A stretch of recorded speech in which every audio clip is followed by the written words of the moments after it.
మనం చేద్దామండి అన్నారు. నేను కూడా చెప్పా, నేను ఎప్పుడైనా ఎక్కడైనా చేద్దామండి, నేను రెడీ అని చెప్పాను. ఏదో అనుకున్నారు ఇంటర్వ్యూ అండి, ఇంటర్వ్యూ చేద్దామా, రెడీ. రెడీ మీరు ఇంటర్వ్యూ అండి, అదే చేద్దామా అంటారు. జేడి చక్రవర్తి బాబులో ఉన్నారు మీరు, మామూలుగా లేరు. అవునా, నేను వాళ్ళ నాన్నగారిని చూడలేదండి ఎప్పుడు.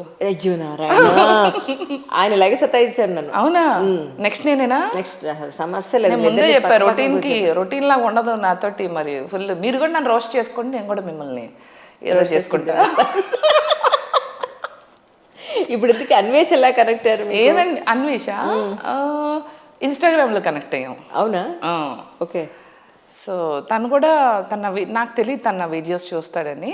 It is really sweet of him. తనే నాకు ఫస్ట్ మెసేజ్ పెట్టాడు, బాగున్నాయి బేబక్కాయ్ వీడియోలు, బాగున్నాయి, బాగా చేస్తున్నారు, బాగున్నాయి, ఆటగాళ్ళు అందరూ బాగుండాలి. ఆయన ఏంటో ఇన్ని దేశాలు తిరిగి నేను ఎంత గేమ్ ఆడుతున్నానో మీకేం తెలుసు. నేను ఇంటర్నేషనల్ ఆటగాడినండి బేబక్క గారు, మీరు కూడా ఆటగాళ్లే.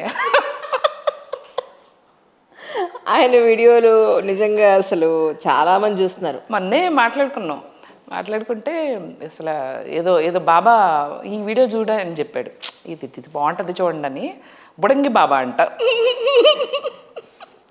ఆయన వీడియోలో ఉన్నారు, నన్ను ఎవరు ఇంటర్వ్యూ చేస్తాను అంటలేదంటే. నేను పెట్టా కింద కమెంట్, సార్ మీరు హైదరాబాద్ రండి నేను ఇంటర్వ్యూ అదే కదా, ఆయన ఎక్కడో ఏ దేశంలో ఉంటాడో తెలియదు, ఎత్తుకుంటూ మనం వెళ్ళాలి. నా అన్వేషణ అన్న, నాన్ వెజ్ గారు అదే.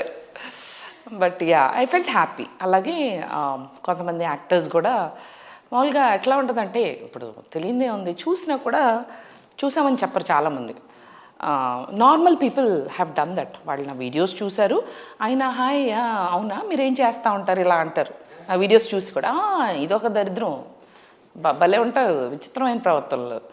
సో కానీ celebrities when they met me, they acknowledged and said hi this is Madhu Bebak అంటే తెలుసు, వీడియోస్ చూసాము.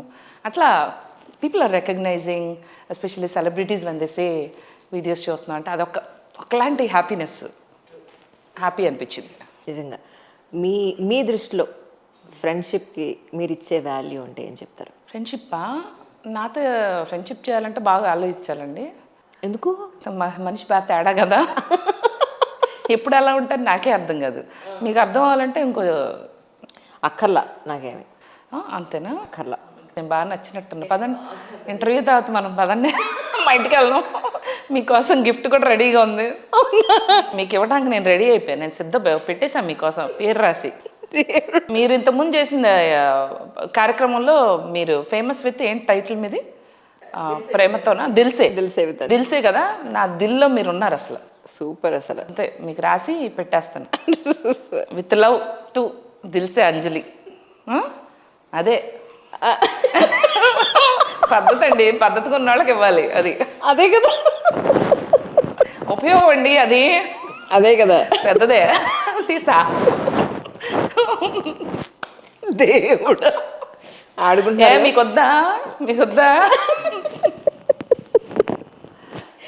సరే, ఇప్పుడు నాకు ఈ విషయం చెప్పండి. అసలు మీ చిన్నప్పుడు కానీ నేను ఇక్కడ సెటిల్ అవ్వాలి, నన్ను నేను ఎలా చూసుకోవాలి అనుకున్నారా? ఎలా చూసుకోవాలనుకున్నారు? ఏం గోల్ అనుకున్నారు? ఇప్పుడు ఏమయ్యారు అంటే ఏం చెప్తారు? నేను ఏ రోజు ఎప్పుడు చూసుకోవాలా, ఎప్పటికప్పుడు నిజంగానే ఏ రోజు ఎప్పుడు ఇప్పుడు కూడా తెలియదు రేపేంటని.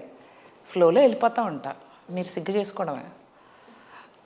నిజంగానే చెప్తున్నాను, నా మానని అలా వెళ్ళిపోతూ ఉంటా అంతే. నేను ఏ రోజు ఇది అవ్వాలి అది అవ్వాలి తెలియదు కూడా నాకు. అలా ఎయిమ్స్ అంబిషన్లు మీరు పెట్టుకుంటారేమో, నేనేం పెట్టుకోను. ఎందుకంటే ఆల్రెడీ ఏదో రాసి ఉంటుంది కదా మనకి, అదే అవుతాం కదా, అంతే కదా. యాక్చువల్లీ చిన్నప్పుడైతే ఐఏఎస్ ఐపీఎస్ అట్లా అని అంటాను అనుకున్నారేమో. అలా కాకుండా అంటారా వెంకటేష్ గారిలాగా? కాకుండా యాక్చువల్లీ డాక్టర్ ఎంబీబీఎస్ చేద్దామని, అది కూడా అనుకోలేదని చెప్తున్నా. దుర్మార్గురా, నేను ఇంకా ఏదోటి చెప్తాను. సో ఏది అనుకోకపోతే ఎందులో పనికిరాదని తీసుకెళ్లారు. కానీ నేను చదివానండి, ఎంతో స్టార్ట్ అయ్యి ఎంబీబీఎస్ఏ చేయాలా, ఎంబీఏ చేశాను నేను. మీరు ఎంబీఏ చేశారు? అంత కష్టమో తెలుసా. 24 గంటలు టీవీ చూసుకునేదాన్ని. ఏంటి ఎంబీఏ మరి అంతేనా? అంతే, టీవీ చూసి కూడా బయట జరగాలి. బాగా ఎంజాయ్ చేశాను అసలు ఇప్పుడు యంగర్ జనరేషన్కి మీరు ఆదర్శప్రాయం కాదు. బాగా. మీరు 24 గంటలు చక్కగా రీల్స్ చూసుకుంటూ 24/7 మీరు ఎంజాయ్ చేయండి. పరీక్షల్లో పాస్ అవ్వకపోతే చూడండి. నిజంగానే అండి. ఎంత మీరు సైన్స్ ఏం చెప్తుందో తెలుసా? అతిగా చదివితే ఎక్కదంట, ఏమీ చదవకపోతేనే ఎక్కిద్దంట. పిచ్చి. పొరపాటు నువ్వు చదివారు, అట్టట్ట చదవమాకండి, బుర్ర దెబ్బతిను. బుర్ర దెబ్బతిను. ఎక్కువ చదవకూడదు. పుస్తకాలు ఉన్నది దేనికి? జాగ్రత్తగా కబోర్డ్లో దాచుకుంటానికి, అంతే అంతే. ఫోన్ ఉన్నది దేనికి? వీడియోలు చూసుకుంటానికి. మధు గారి వెనకాతల ఉన్నట్టు అందరికీ ఉండదు కదా. ఏంటి ఆస్తులు ఓ అదా, ఓకే. ఉంటే ఇప్పుడు పేరెంట్స్ ఏదో మీరు ఏదో చూసుకుంటారేమో అనుకుని వాళ్ళు వచ్చే స్టూడియోకి మీరు చూసుకోరనమాట అయితే. అయ్యో నారాయణ చూసుకుంటాను. చూసుకుంటారా? తప్పకుండా. సరే, ఇప్పుడు న్యూ ఇయర్లో మీ ఉద్దేశ ప్రకారం అప్పుడు మీరు అనుకున్న మీ లైఫ్లో మీరు ప్లాన్ చేసుకున్న చేంజెస్ కానీ, లేదా ఇది ఖచ్చితంగా న్యూ ఇయర్లో చేయాలనుకునే ఇంపార్టెంట్ పాయింట్స్ అంటే ఏం చెప్తారు? అలా చేంజెస్, రెజల్యూషన్స్ అవన్నీ పెట్టుకుని ఉంటే ఈ పాటికి ఎప్పుడో బాగుపడేదాన్ని. ఇలా ఉండేదాన్ని కాదు. అస్సలు ఏది పెట్టుకోకూడదండి. చెప్పానా? అధికంగా బుర్రని శ్రమించరాదు, అధికంగా ఆలోచించరాదు. ఇప్పటికీ బాగున్నావా, ఈరోజు ఇంటర్వ్యూలో కూర్చున్నావా, సరదాగా నవ్వుకున్నావా, ఇంటికి వెళ్ళి బిర్యానీ తిన్నావా, అలా ఉండాలి. అంటే పాండమిక్ తర్వాత వచ్చిన మార్పా ఇది? ఎప్పుడు ఇంతే, ఎప్పుడు తేడా మనిషిని. అప్పుడు మీరు గుర్తించలేదు ఈ తేడాదానాన్ని, అంతే. అప్పుడు లేదు కదా టిక్ టాక్, రీల్స్. వచ్చాక ఎవర్రా ఇదే ఉంది, ఏంది సామె తేడాగా మాట్లాడుతుండలా.